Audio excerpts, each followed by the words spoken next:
the shadows of a vast music room, a maid's daughter shared a secret melody with the blind heir, unaware the boy's powerful father was watching every note. A melody, fragile and hesitant, echoed from the empty music room. Billionaire Robert Miller stopped. He knew his blind son's playing, technically flawless and utterly cold. This music was different. It held a sorrow so profound it made the air feel heavy. He found his son, not alone, but taking instruction from the 10-year-old maid's daughter. She wasn't teaching him notes. She was teaching him feeling.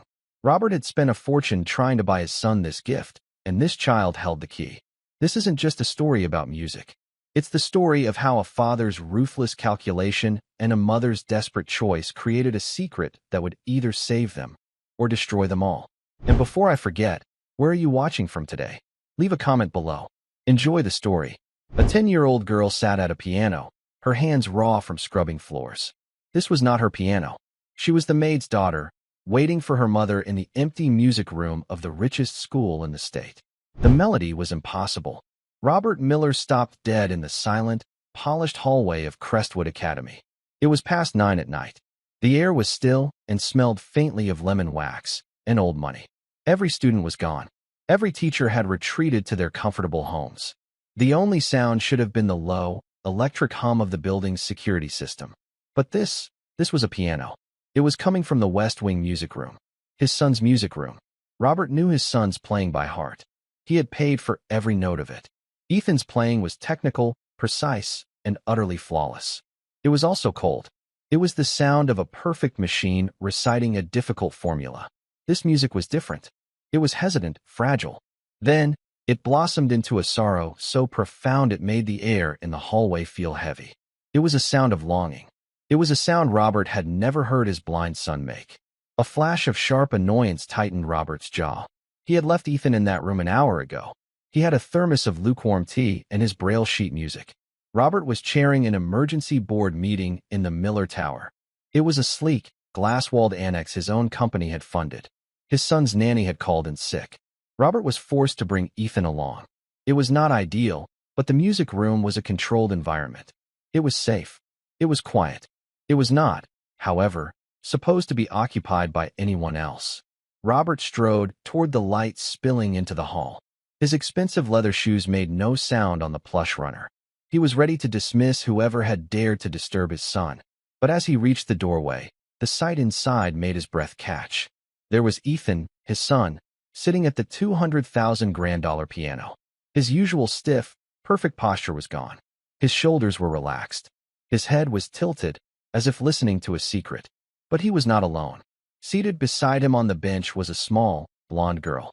She wore worn-out jeans and a faded t-shirt. Robert recognized her instantly. She was the new maid's daughter, Susan Walker's girl. He had seen her trailing her mother in the staff hallways. A child who did not belong here. The girl was not playing. She was whispering, her voice a soft, steady murmur. "No, not like that," the girl said. Her voice was clear. "Don't just hit the keys, Ethan. That's just noise. Press them, like you're leaving a footprint in wet sand. Feel the note go all the way down to the floor." Ethan's fingers, usually so tense, hovered over the keys. He pressed a single chord. It shimmered with a feeling Robert did not know his son possessed. "That's better," the girl said. "Now this next part. The slow part. What does it sound like to you?" "It sounds sad," Ethan whispered.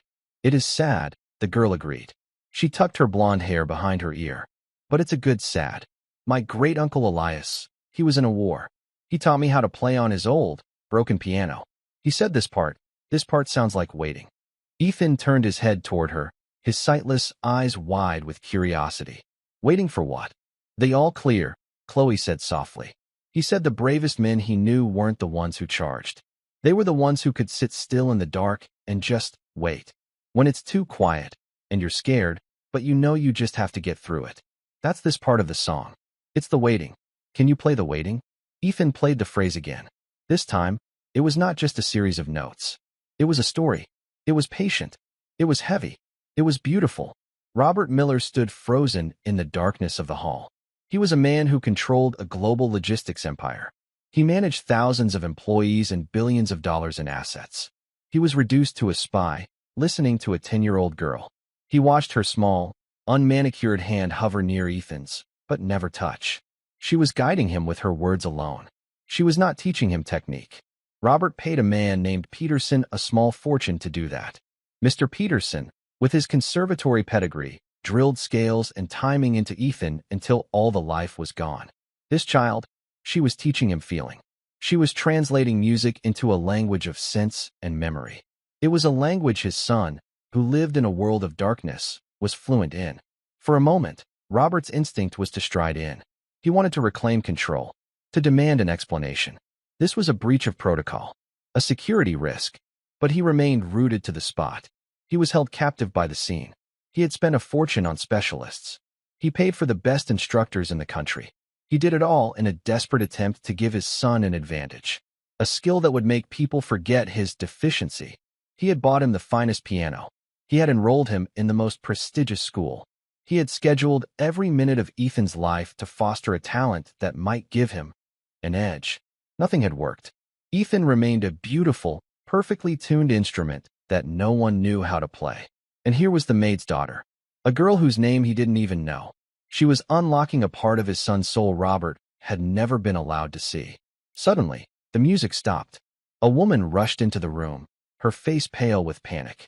It was the mother, Susan Walker. She wore the drab gray uniform of the Crestwood cleaning staff. "Chloe, what are you doing? I told you to wait by the cart." Susan's voice was a frantic whisper. She was wringing her hands in her apron. "You cannot be in here. You cannot touch things. Oh, goodness. Ethan, Mr. Miller's son. We have to go. We have to go now." She grabbed Chloe's hand.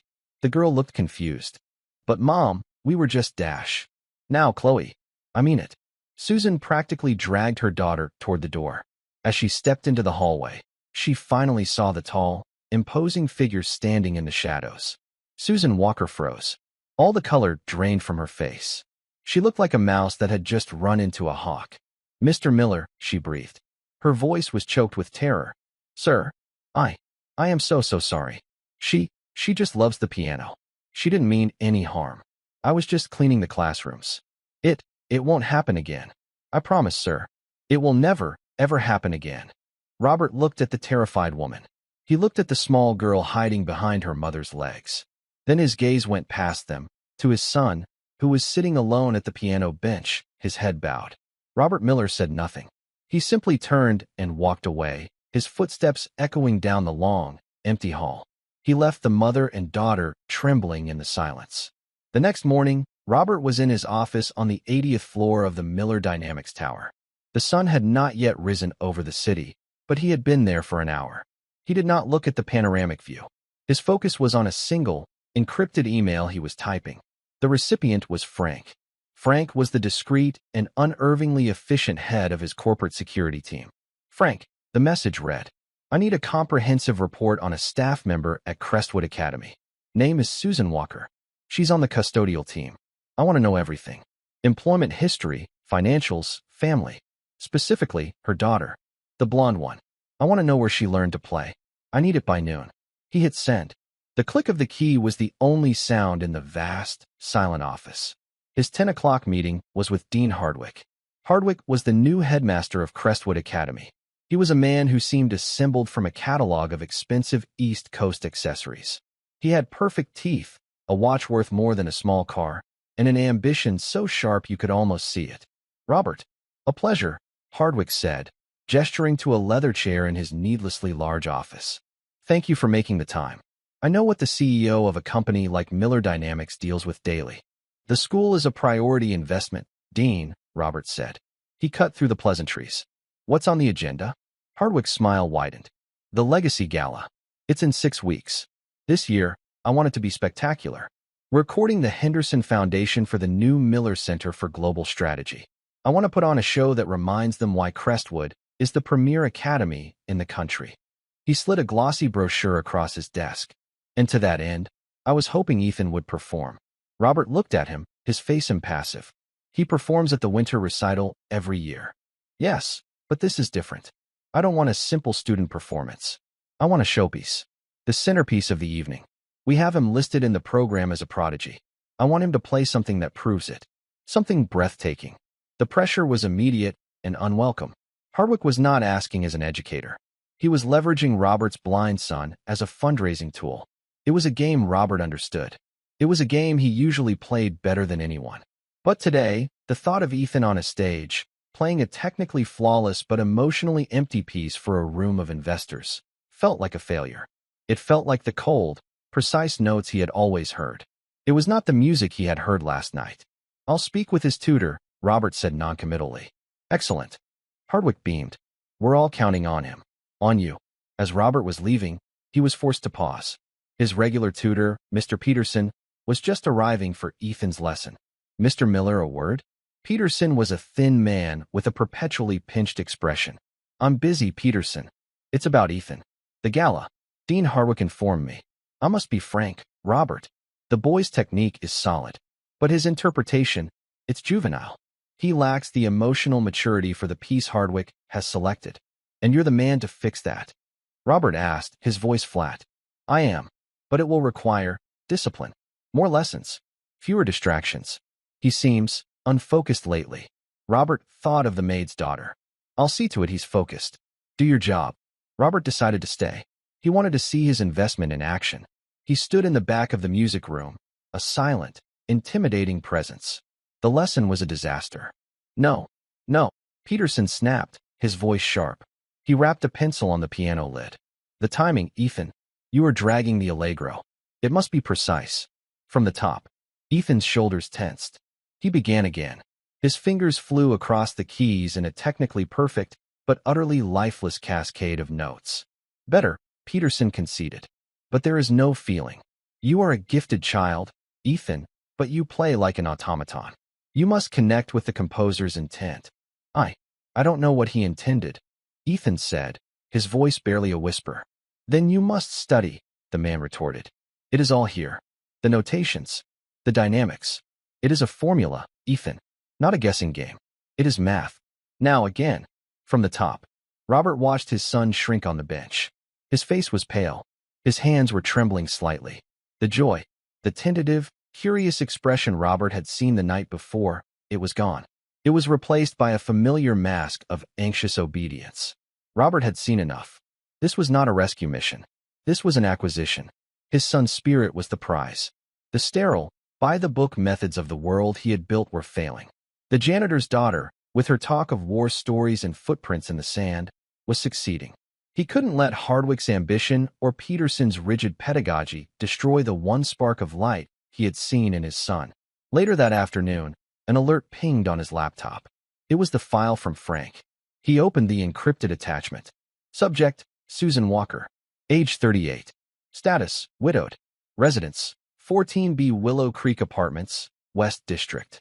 Employment, custodial staff, Crestwood Academy, 6 months. Financials, subject is 2 months behind on rent. An eviction notice was served to her address 4 days ago. Robert leaned closer to the screen. Dependents, 1. Chloe Walker. Age 10. Education, attends Northwood Public. Straight A student. Notes. Chloe Walker was informally taught piano by her great-uncle, Elias Thorne. Thorne is a decorated, but highly reclusive, Vietnam veteran. He passed away 6 months ago. Susan and Chloe Walker moved here from Ohio after his death. They have no other family. They have no support system. Robert closed the file. The puzzle was solved. A widow, a daughter, no family, and an eviction notice. He had his leverage. Robert Miller did not get to be a billionaire by waiting for things to happen. He made them happen. He knew he could not approach the girl. She was a child. But the mother was desperate. And a desperate person was a predictable variable. He picked up his phone. He did not call his assistant. He called Dean Hardwick. "Dean," Robert said, "I've been thinking about the gala. I want it to be perfect. I'll need my son to have extra practice time. Late in the evenings. The music room will need to be made available and cleaned properly afterward." "Of course, Robert. Anything. Good. See to it that Susan Walker is the only staff member assigned to the West Wing from 9 to 11 p.m. I don't want my son disturbed." He hung up. He knew Susan's schedule. He knew her fears. Now, he would set the trap. That evening, he did not go to his tower. He went to the gymnasium. It was a cavernous, dark space. The lights were off, save for a single service light in the far corner. The air smelled of sweat and floor polish. He heard the rhythmic squeak of a mop bucket before he saw her. Susan Walker was working alone, her movements tired and mechanical. "Mrs. Walker," Robert said. His voice cut through the vast, empty silence. Susan jumped, letting out a small, terrified gasp. She dropped her mop with a loud clatter. She turned, her hand pressed to her chest, her eyes wide with fear. "Mr. Miller." "Sir." You startled me. "I didn't hear you." "We need to talk," Robert said. He did not move closer. He let her stand there, small and isolated in the middle of the basketball court. "Your daughter, Chloe," he said.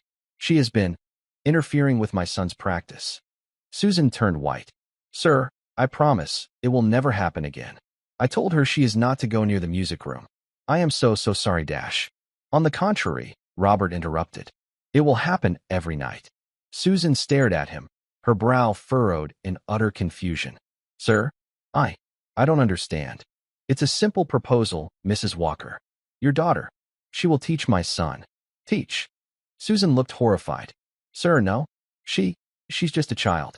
She's not a teacher. She just plays things her uncle taught her. She doesn't know what she's doing. Mr. Peterson is his teacher." "Mr. Peterson is teaching him to be a machine," Robert said. "Your daughter is teaching him to be a musician. I want what she has. I want her to give it to my son. She will prepare him for the legacy gala." "Oh, no, sir. I can't. We can't." Susan was shaking her head, backing away. "Mr. Hardwick, the rules. It's not right. She has her own schoolwork. Please, sir. We need this job." Robert's patience snapped. The time for games was over. "I am not asking you, Mrs. Walker. I am telling you. I have seen your file. 14B Willow Creek Apartments. A very drafty part of town, I imagine. The eviction notice was final, wasn't it?" Susan's hand flew to her mouth. A small, wounded sound escaped her. How did you?" "You will be on the street by Monday," Robert said. His voice was flat, like a hammer striking an anvil. "You and your daughter. Homeless. Winter is coming." He let the words hang in the empty air. "Or," he continued, "your daughter will teach my son. She will meet him every night. She will teach him her stories. She will get him ready for this gala. In return, your troubles will disappear." Susan began to cry. They were silent, terrible tears of pure, helpless terror. She was trapped. What would I tell her?" she whispered. "You will tell her it is a wonderful opportunity. A special job. That I was so impressed with her playing. I am hiring her as Ethan's practice partner. You will tell her she is earning a great privilege. Children like shiny things, Mrs. Walker. Make it shine." He saw the fight go out of her. He saw her shoulders slump in total defeat. "You are asking me to use my daughter," she whispered, her voice full of shame.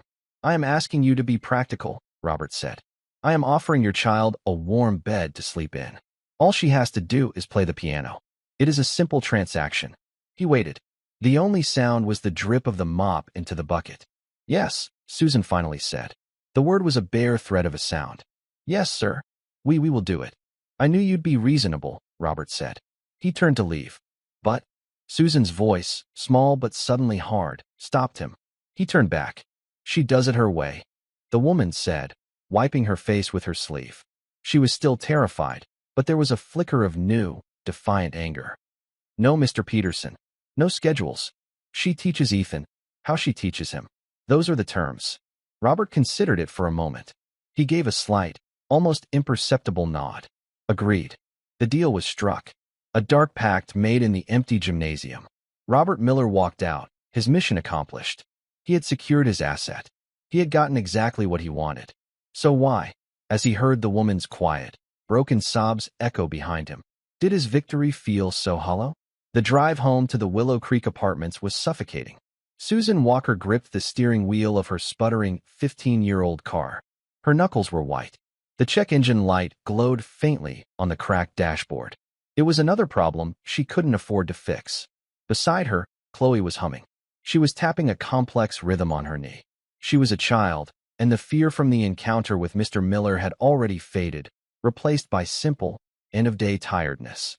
"Mom," Chloe asked, her voice small. "Was that man? Was he mad at me?" Susan's throat tightened. "No, baby. No, not at all. But you were crying." Susan pulled the car into their assigned spot. The apartment building was gray cinder block, bleak and unforgiving in the twilight. She turned off the engine, and the car died with a shudder.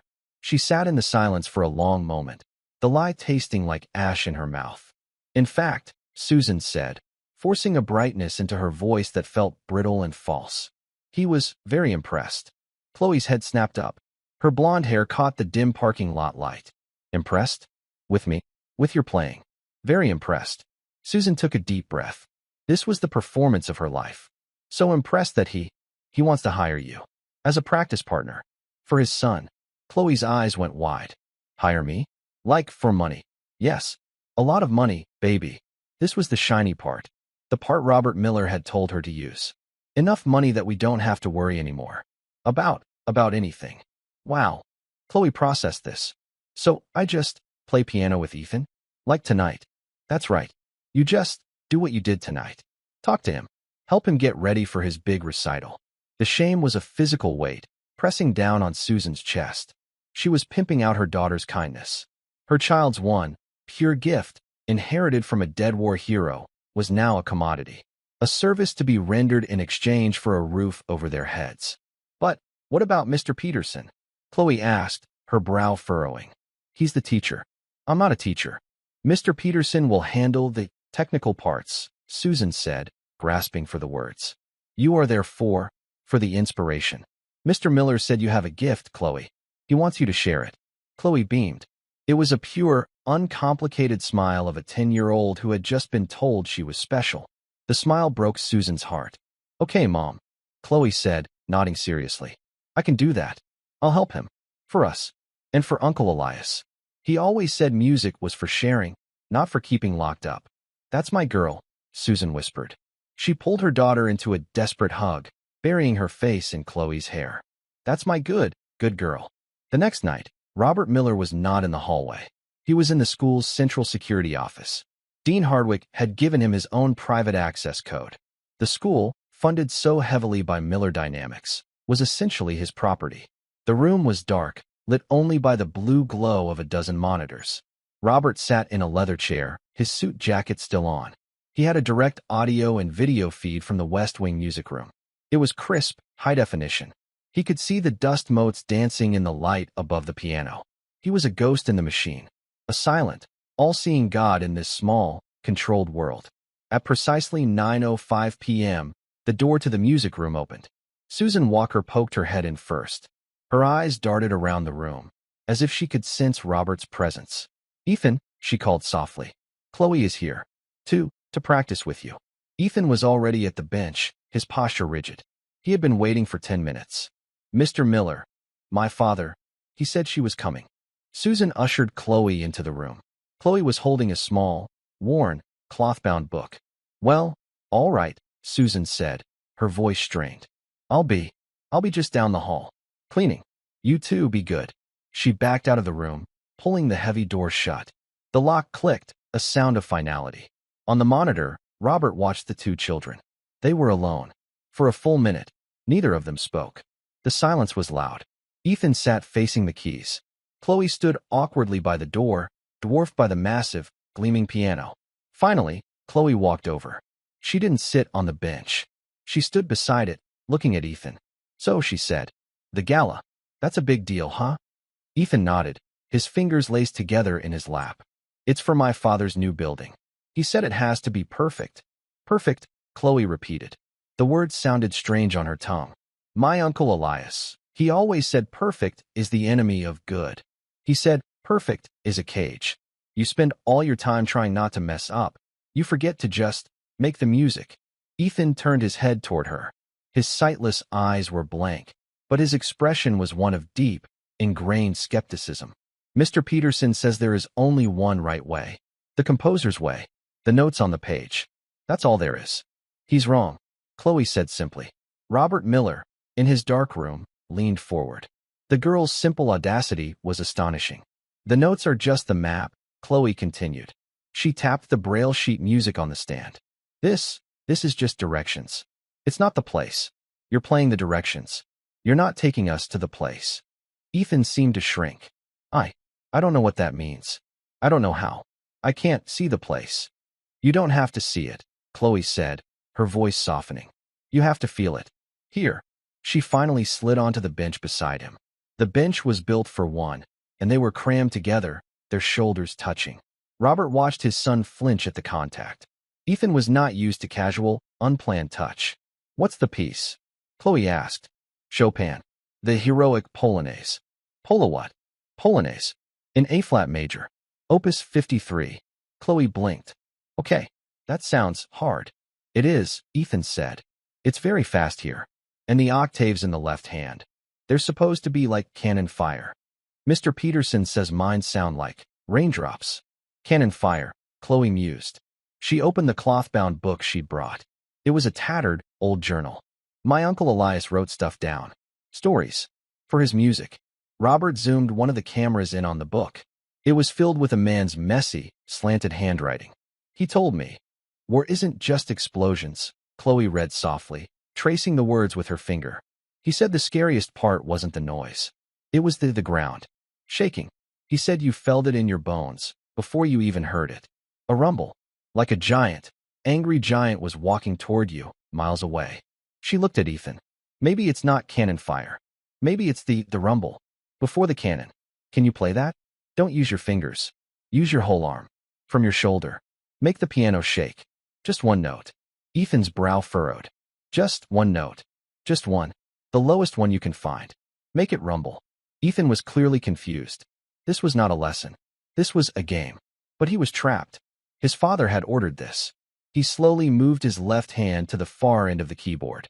He played a single, low note. It was timid. Plink. "Nope," Chloe said. "That was a raindrop. I mean it. Make it rumble. Like the giant." Ethan took a breath. He repositioned his hand. He put the weight of his small shoulder into it. He struck the key. Boom. The note was a growl. It was a deep, resonant sound that filled the room, so loud and sudden it made Robert jump in his security chair. The microphone feed crackled slightly. Ethan's head snapped back, his mouth open in a small O of surprise.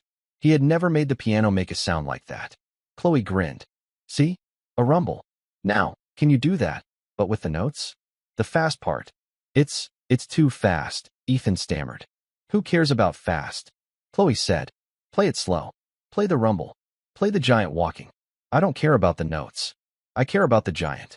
Robert Miller watched, mesmerized. This was chaos. This was madness. It was an unstructured, childish, emotional mess. It was everything he had built his life and his company to oppose. Logic, structure, and precision were his tools. He watched his son. Ethan's face was a mask of concentration. He placed his left hand for the infamous octave passage. He took a deep, shuddering breath. He began to play. It was not the Polonaise.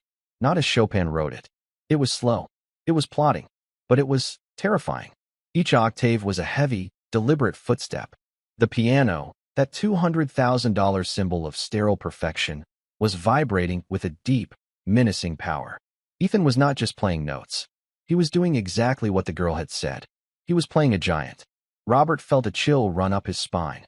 His son, his timid, anxious, obedient son, was channeling a pure, controlled rage into the music. "Good," Chloe whispered, her voice intense. "That's it. Keep him walking. Don't let him stop. He's coming." Ethan played the passage. Again and again, each time a little faster. But the weight, the power, the rumble, remained. It was no longer raindrops. It was cannon fire. After 5 minutes, Ethan's arm was shaking. He stopped, panting. It's heavy," he said, breathing hard. "It's supposed to be," Chloe said. "It's a war, right? A heroic polo thing. Wars are heavy." Ethan was silent for a moment. He flexed his fingers. Then, he did something Robert had never seen him do. He smiled. It was not a polite, rehearsed smile for an adult. It was a small, secret, genuine smile of discovery. "What else does the book say?" Ethan asked. Robert sat back in his chair. The dark, cold room felt different, somehow. He was a man who bought and sold companies based on cold, hard data. He looked at profit margins, at logistics, at efficiencies. This had no data. It had no logic. And it was the first time his multi-million-dollar investment in his son's talent had shown any real return. The girl, the maid's daughter, she was not a teacher. She was a key. She was unlocking rooms in his son that Robert didn't even know existed. His ruthless, calculated, black-hearted maneuver had worked. It had worked perfectly. A new, colder calculation entered his mind. The gala was in 6 weeks. Peterson, with his rigid methods, would never get this result. He would drill the rumble right out of him. He had to protect his investment. He picked up his phone. He sent a text message to his personal assistant. Cancel all of Mr. Ethan's lessons with Mr. Peterson. Effective immediately. Tell him, a family emergency. Tell him whatever you want. He is not to go near my son until after the gala. He hit send.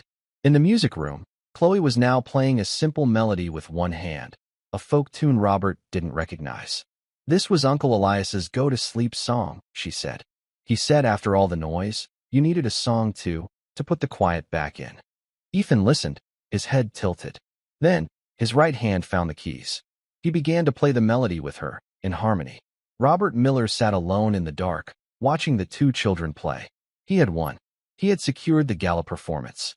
But as he listened to the simple, haunting melody of the go-to-sleep song, he felt a strange, unwelcome ache in his own chest. It was a feeling of profound, absolute loneliness. The next 3 weeks settled into a strange, secret rhythm. The west wing of Crestwood Academy became an island after dark. At one end of the hall, Susan Walker would clean the same stretch of corridor, her cart a lonely sentinel. Her movements were slow, deliberate. She was a guard, disguised as a maid. At the other end, in the music room, a friendship was being built, one note at a time. Robert Miller watched it all. He sat in his sterile security room, a silent partner to the proceedings.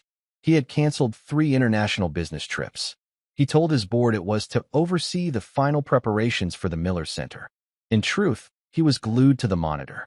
The show he was watching was better than any data projection. Okay, so this part, Chloe said, tapping the sheet music. It was their 4th session. This part is fast and shiny. It sounds like a parade, but a fancy one. Ethan had been playing the middle section of the Polonaise. It was technically brilliant, but it was still just a cascade of notes. Mr. Peterson said it's a procession of Polish nobility, Ethan recited. Chloe made a face. Nobility? What does that even mean? It just sounds stuck up. Robert, alone in his room, almost choked on his water. The girl was irreverent. She was 10. Uncle Elias wrote about parades, Chloe said, flipping through her journal. He said when they came home, there was a big one. He said it wasn't about the fancy uniforms. It was about the feeling of finally winning, like you'd been holding your breath for a year, and you could finally let it all out at once. A big whoosh of we made it. She looked at Ethan. Can you play that? Not a procession. Can you play the big whoosh? Ethan thought for a moment. He tilted his head. A whoosh. Yeah, like you just won the biggest race of your life. And everyone is cheering. And you're tired, but you're so happy. Your chest feels big. Ethan placed his hands on the keys. He started the section again. Robert watched, his eyes narrowed. He was listening for the change. At first, it was the same. Precise. Fast. Then, Ethan's shoulders straightened. He leaned into the keys, a new kind of confidence in his touch. The tempo surged, not just with speed, but with joy. The music became bright. It was exuberant. It was the sound of a flag unfurling in a strong wind. It was, Robert had to admit, the sound of a whoosh. When Ethan finished the phrase, he was breathing fast, a wide, uncontrolled grin on his face. Was that it? He panted. That was it. Chloe cheered, bouncing on the bench. That was totally it. Ethan's grin faded, replaced by a look of sudden, profound confusion. Chloe, he whispered. Yeah. My hands aren't shaking. Robert zoomed the camera in. Ethan was holding his hands out. Robert knew those hands. He knew the fine, persistent tremor that always plagued his son, especially after a difficult lesson. The anxiety. The tremor was gone. His hands were perfectly, absolutely steady. Why would they be shaking? Chloe asked, confused. You're just playing music. You're just playing music. The simplicity of the statement struck Robert. For Ethan, music had never been just music. It was a test. It was a burden. It was the measure of his worth. It was the thing he had to do to earn his father's clipped, formal approval. Now, it was just a whoosh. Robert leaned back, a deep, unsettling feeling moving through him. He was a man who understood transactions. He had paid for a result. The result was being delivered. But the girl, She wasn't fulfilling a contract. She had no idea she was being paid. She thought she was helping. She was giving his son this gift for free. The transaction was dirty. The result was pure. This contradiction was a piece of data that did not fit his models. Meanwhile, Susan Walker was living in a new, gilded cage. On the Monday of the second week, a crisp, white envelope had been slipped under her apartment door. Not a court summons. Not an eviction notice. It was a cashier's check. For 3 months' rent. There was no note. No sender. A week later, the principal of Chloe's underfunded public school called. An anonymous local benefactor had set up a grant. It would cover all costs for lunches, school supplies, and field trips for Chloe for the entire year. Susan knew. She knew it was Robert Miller's blood money. Every time she paid her rent, she felt sick. Every time Chloe came home, thrilled that she could get the good, hot lunch instead of the free cheese sandwich, Susan had to turn away, her eyes stinging. She was a good mother. She was keeping her daughter safe. She was keeping a roof over her head. She was also a liar. She was using her own child. She was a pawn in a rich man's game. The two facts could not exist together, yet they did. The cognitive dissonance was eating her alive. She saw Mr. Miller, from a distance, several times. He would be walking the halls of Crestwood, usually with Dean Hardwick, pointing at blueprints, discussing the new Miller Center. He never once looked at her. His cold, terrifying focus in the gymnasium had been replaced by a complete, chilling indifference. She was a problem solved, a tool that was functioning as designed. He did not need to look at the hammer. He just needed it to hit the nail. This was worse. This invisibility confirmed her status. She was nothing. The tension snapped on a cold Thursday night, 2 weeks before the gala. Robert was in his usual spot, the monitor's glow painting his face blue. Ethan and Chloe were in the middle of a breakthrough. Chloe was trying to explain the quiet, lyrical part of the piece. "This is the part after the parade," Chloe was saying. "Uncle Elias said, this was the part where you're alone. And you just, remember, the people who didn't come home." Ethan was playing it with a new, heartbreaking tenderness. The music was so soft, Robert had to turn up the volume on his feed. Then, a new figure appeared on a different monitor. The one for the West Wing Hall. Dean Hardwick. Robert sat bolt upright. Hardwick was walking down the hall, his posture self-important. He was clearly making his rounds. Robert watched, his heart suddenly hammering in his chest. A feeling so alien, he almost didn't recognize it. It was panic.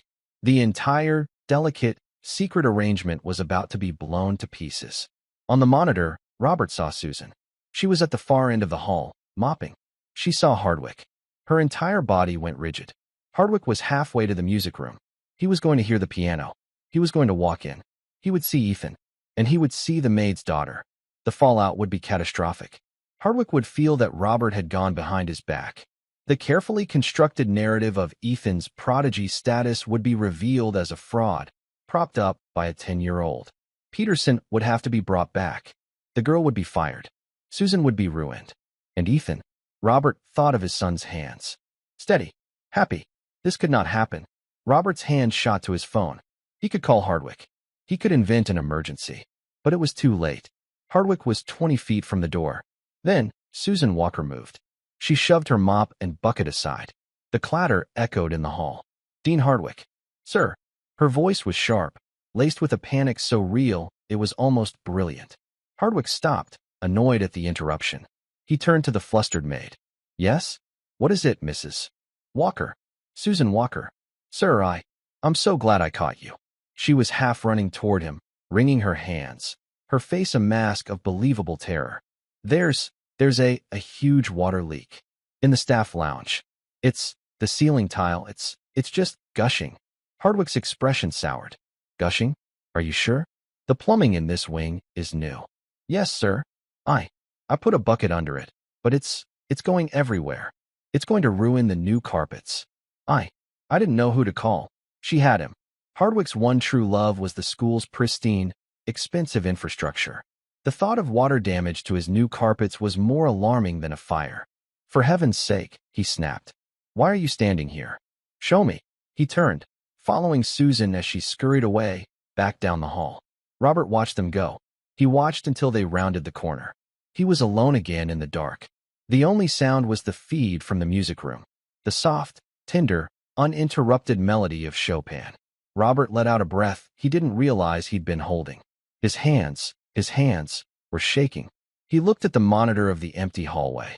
The woman he had blackmailed, the woman he had dismissed as a terrified, desperate non-entity, had just saved him. She had saved the entire operation. She hadn't done it for him. He was sure of that. She had done it for her daughter. And for his son. She had lied. Brilliantly. She had read the man, found his weakness, and exploited it in a matter of seconds. It was a move he would have respected at a board meeting. Robert Miller looked at the monitor showing the music room. He saw Ethan, peaceful and focused. He saw Chloe, listening intently. He had built this entire, fragile world on a foundation of power and fear. He had just discovered, to his profound shock, that he was not the only one holding it up.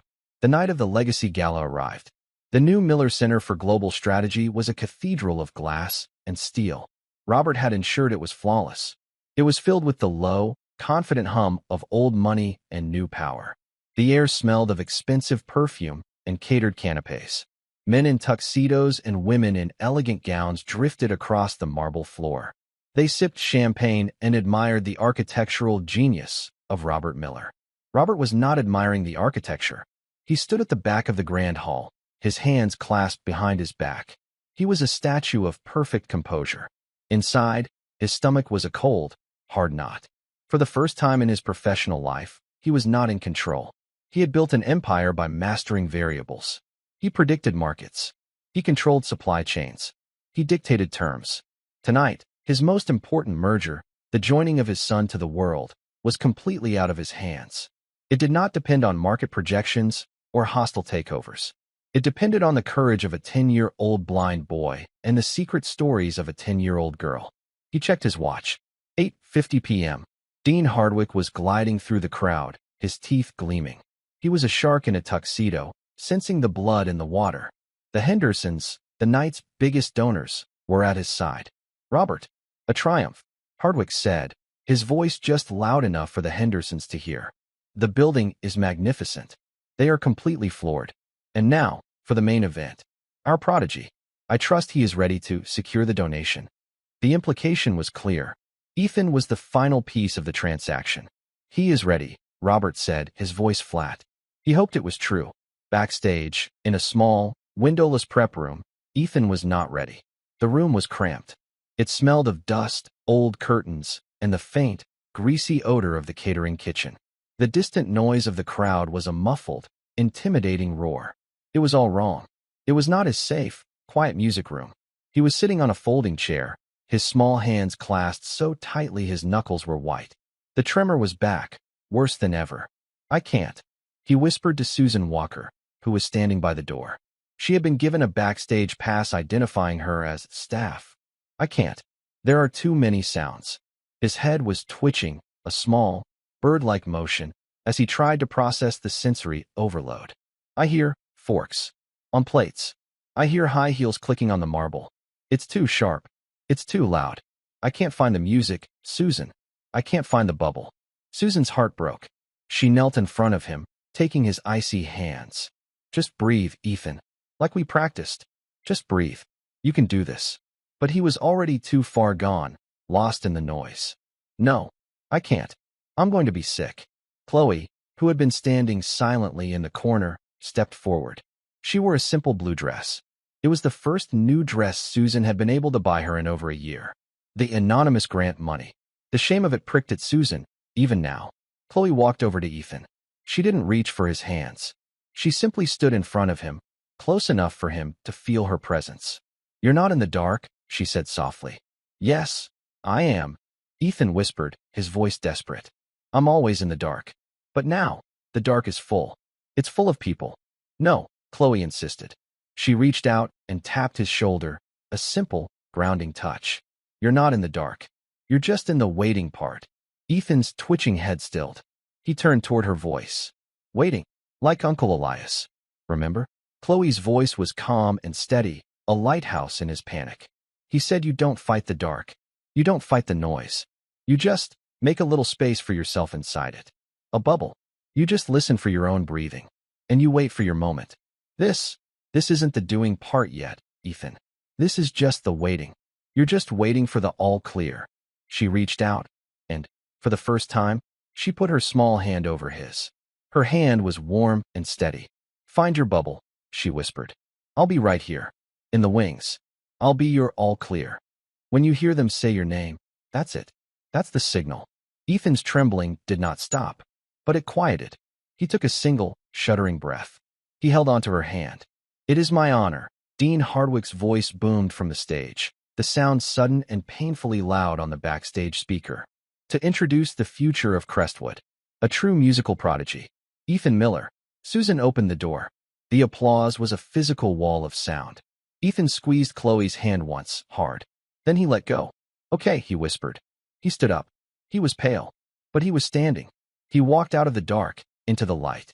Robert watched his son, a small, solitary figure, walk to the center of the massive stage. He found the piano bench on his own, a skill he had practiced for months. He sat. A hush fell over the room. Several hundred pairs of eyes, the entire social and financial register of the city, were on his son. Ethan placed his hands on the keys. He did not play. He just waited. He sat for 1 second. 2. 3. Robert felt his own heart stop. Play, son. Just play. In the wings, Dean Hardwick was beginning to sweat. A confused murmur rippled through the front rows. For seconds. 5. Then, Ethan took a deep breath. He let it out. Boom. He struck the first chord. It was not a chord. It was the rumble. The giant's footstep. The sound of cannon fire. It was so loud, so full of unexpected power, a woman in the front row audibly gasped. The sound was not polite. It was an accusation. Robert watched, his face carved from stone.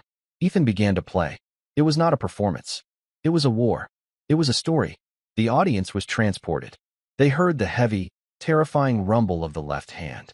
Robert saw the Hendersons, who had been looking charmed, now leaned forward, their polite smiles gone. They were riveted. Then, the music shifted.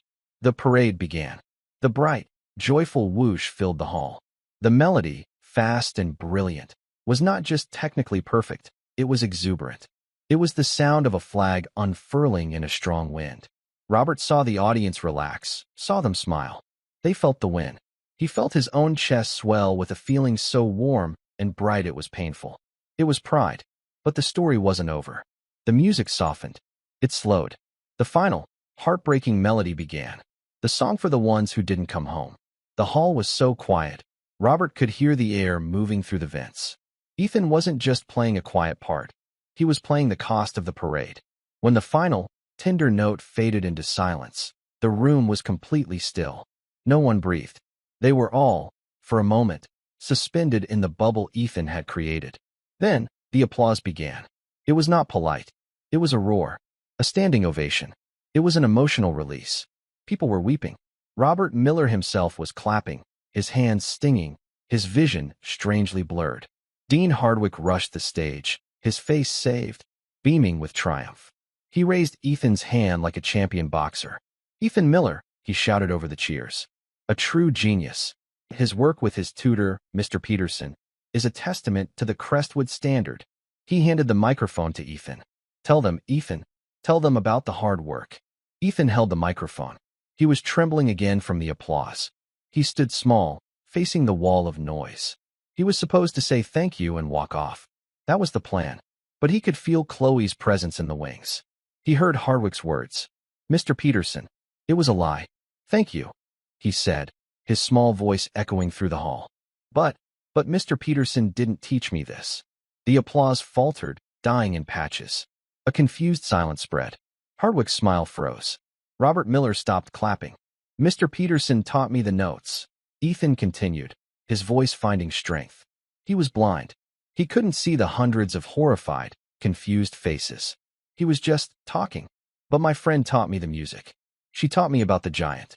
And the whoosh, and the all clear. The audience was completely, terribly silent. A vast, empty canyon of silence. Hardwick looked like he had been struck by lightning. His face was pale. My friend, Chloe, Ethan said clearly. She taught me. All eyes, every donor, every parent, every board member, turned from the boy on the stage to the man at the back of the room. Robert Miller. This was his son. His gala. His name on the building. And his son had just, in front of everyone, publicly imploded the entire narrative. Robert felt the cold, familiar calculations returning. Damage control. Spin. Deny. Call the boy confused. Thank Peterson again. Get him off the stage. He looked at his son. He was standing alone on stage, holding a microphone, having just told the simple, unvarnished truth. He was braver than any man in the room. He was a man of honor, like the one in the stories. Robert Miller made a choice. It was not a calculation. It was a surrender. He walked onto the stage. His footsteps echoed in the silent hall. Every step was a decision. He walked past the horrified Dean Hardwick. He put his hand on his son's small, shaking shoulder. He took the microphone. My son is correct, Robert's voice boomed. The authority in it was absolute. I have been paying the wrong teacher. He turned his head. He looked directly into the wings, where Susan and Chloe were hiding, their faces pale with terror. Mrs. Walker, Robert called out. Chloe, please come out here. Susan froze. Her hand flew to her mouth. This was it. The end. She was going to be fired, humiliated. Go, Chloe whispered. He's not mad. Go. Trembling, Susan took her daughter's hand. They stepped out of the shadows. Two small figures, suddenly exposed in the blinding spotlight. The maid and the maid's daughter. Robert Miller looked at the crowd. This is Chloe Walker. She is the one who taught my son. The audience murmured. This was not on the program. For weeks, Robert continued, his voice clear and resonant. I have been monitoring their progress. The word monitoring hung in the air, a quiet confession of his spying. I have seen this child, who has had none of the advantages of this institution, teach my son with a wisdom I have never witnessed. She did not teach him what to play. She taught him why. He looked at Chloe. She taught him, using stories from her great-uncle, a war veteran, what it means to be brave, to be sad, to be joyful. He then looked at Susan, who was openly weeping. And her mother, Mrs. Susan Walker, has shown a loyalty and a courage that... He paused, his throat tight. It puts us all to shame. He turned back to the crowd. The twist was here. The moral. The Miller Center was built to foster global strategy, he said. But I see now that the most effective strategy is truth and connection.